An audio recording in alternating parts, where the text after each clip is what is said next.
Welcome back to the channel. In today's video we'll be showing you how we're doing a bit more willow fencing. We will also be clearing some of our boundary hedges and finally getting around to building those compost bays.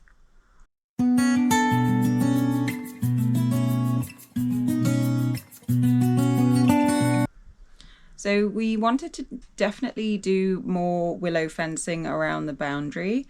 We did put a sheep wire fence up along the front and a gate as well to try and keep the dogs in.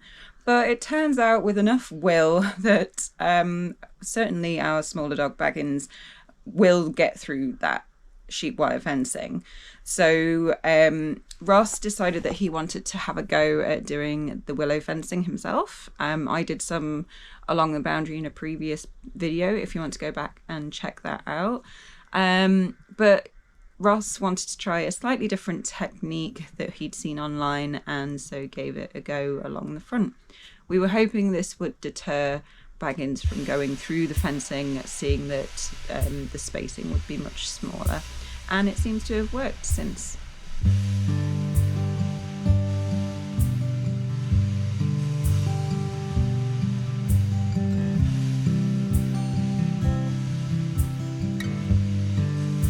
Willow is a plant that takes very easily from just a cutting, so it is a good plant to use in things like fencing because it grows very quickly and takes very quickly.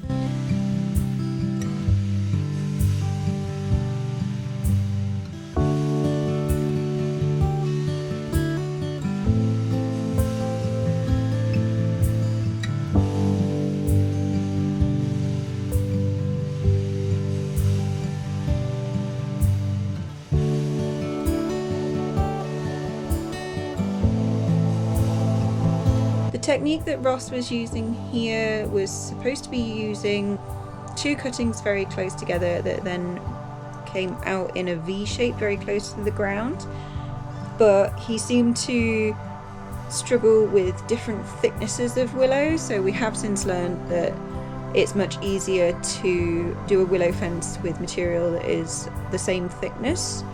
Too thick means that unfortunately when you're bending it, it tends to snap.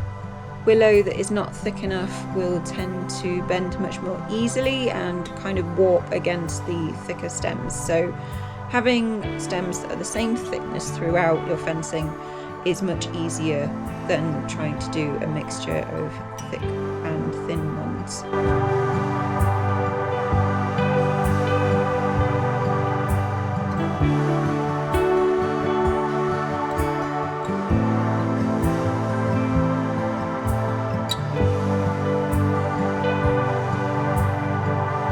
Ross was kind of struggling getting his head around it. He kept thinking it didn't look right. I think it looks perfectly fine, and I think that it does the job, and it'll grow into a sturdy and secure fence.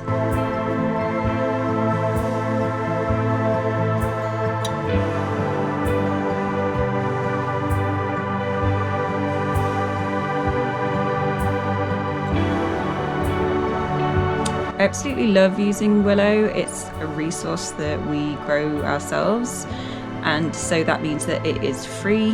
It's certainly cheaper than using fencing materials that you can buy in a store, and it just means that it's a continuous resource as well that you can use and save for things like basket weaving or even making other structures in the garden. So I absolutely love using willow.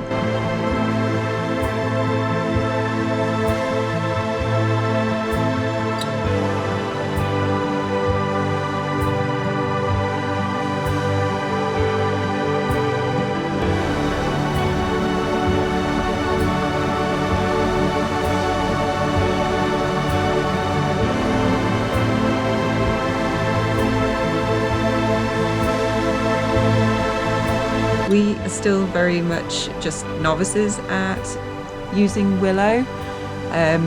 It's a resource that we have access to, so we want to use it as best we can, and hopefully our skills improve the more that we use it. But obviously the only way for us to learn is to have a go, so we'll see how this one turns out once it's settled in, and then we'll hopefully have more resources for next year to continue learning this technique.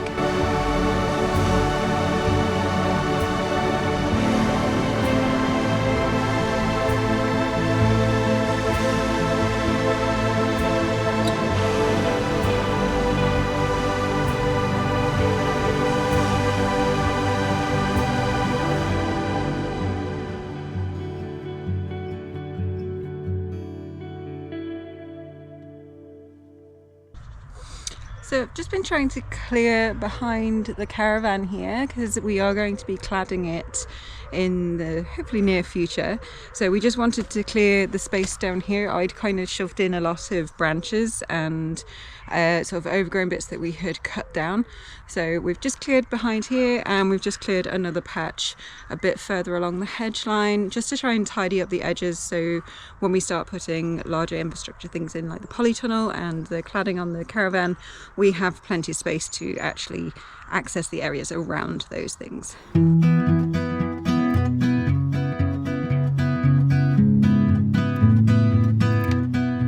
This area in particular could be used to store some of the longer pieces of wood that we're cutting down from the trees.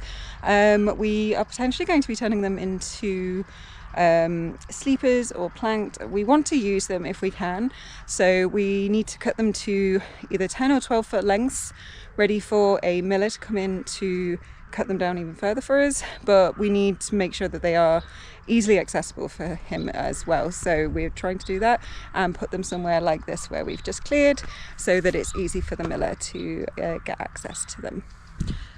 This area where all of the tree trunks have kind of been left is actually where we're going to have our polytunnel, so it's quite important for us to get this cleared, and we are getting someone in to give us a hand with that, I think.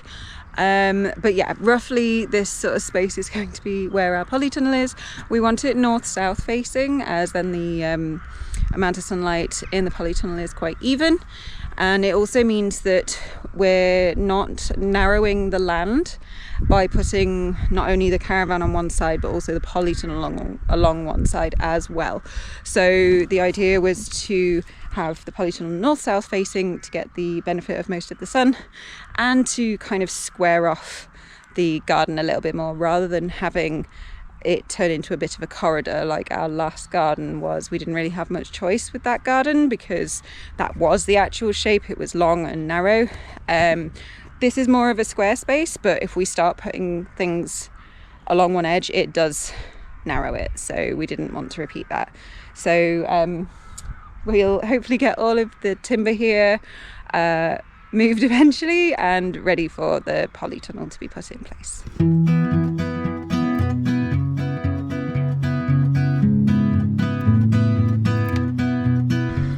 So it's actually been dry here for the last couple of days, and you can probably tell that the muddy patch that we have in our garden has started to dry out, which is fantastic. Literally just within a couple of days it has changed so drastically and has dried up so much better. So I'm trying to sort of level it out a little bit more, but we might have to get a small rotavator in here, which I really would prefer not to because it's disrupting the soil again, but because of the heavy machinery that we've had in here, it's just very lumpy bumpy. There are lots of areas that aren't particularly flat, and we need them to be flatter. We'd like it to be a bit more level, and we don't want water to gather again, so leveling it out and making sure that it doesn't have deep pockets where water can collect is probably more beneficial. But for now we are going to work on the compost bins. So Ross has already started putting the framework here for the compost bays. We are planning to do a pretty sturdy frame so that we can put you're all right. So that we can put a roof over it so that it doesn't get loads of water in it. We did have compost bays similar to this at our previous garden, but they weren't covered, and so a lot of the good materials and the good nutrients in the compost ended up kind of washing away, and it also made it more difficult for it to break down because it was always so wet. So yeah, so we're using these shelves that we've painted as the main actual bays, with a timber structure to secure them in place, which will then have a roof on top of it.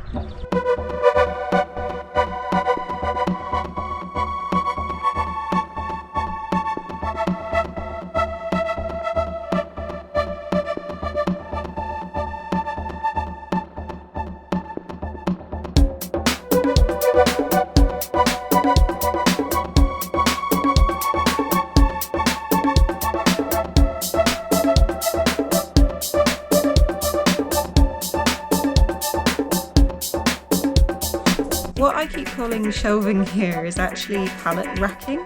We picked it up on Marketplace at a pretty reasonable deal, and you will probably see more of it throughout some of our videos, as we got about 30 of them.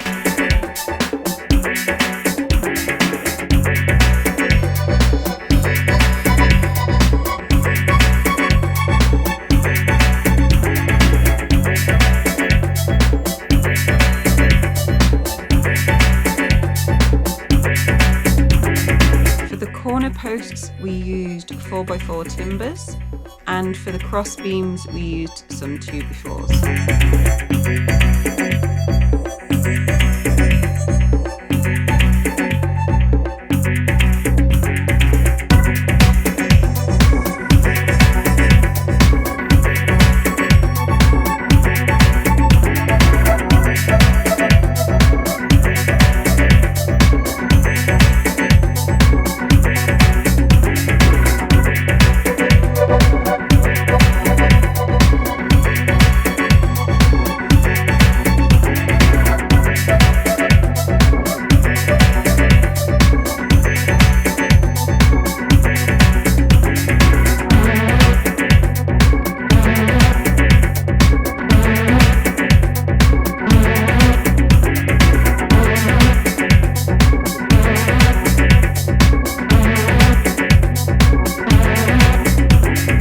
For the roof we used some curved corrugated iron that we salvaged from an old shed roof.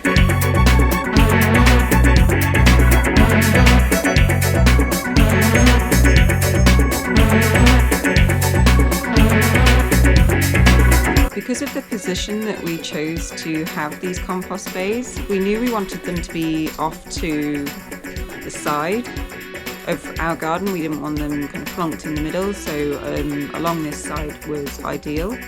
This was the biggest gap between two tree stumps, so we tried to fit in as many bays as we could. Ideally we wanted 4, but we ended up doing 3.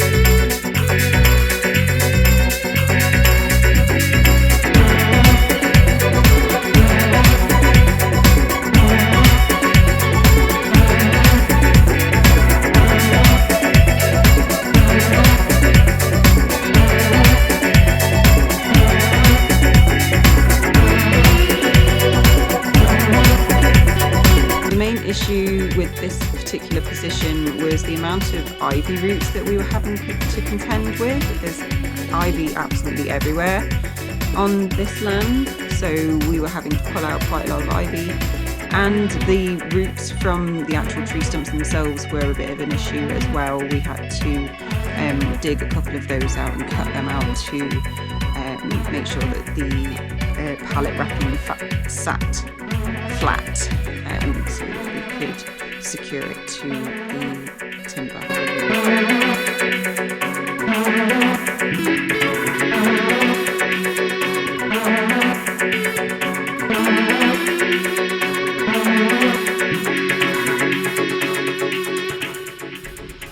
And the compost bays are finished. They have a roof on to stop most of the water getting into the compost itself. I've got 3 bays. That might seem excessive, but I'm planning on having quite a large garden, that we will have a lot of garden waste. We'll put our food waste in here as well. We also collect leaf mulch or fallen leaves towards the winter, so they always go on our compost, and we are hoping to get a horse manure supply as well, so that we can have our own compost We also have a lot of wood chip at the minute as well. We are going to try and use that mainly on the garden, but that can also go into compost as well. So delighted to have them, and yeah, can't wait to start filling them up.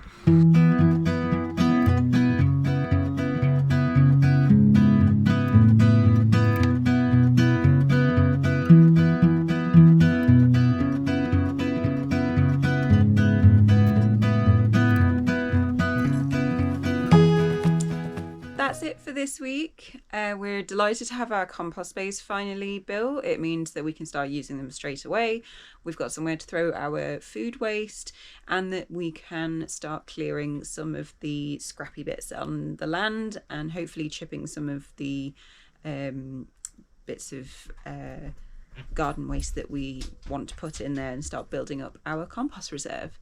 So thanks so much for coming by. Next time we have the build of our chicken shelter, and we are starting to plant a few more beds. So join us for that in the next video. We'll see you next time.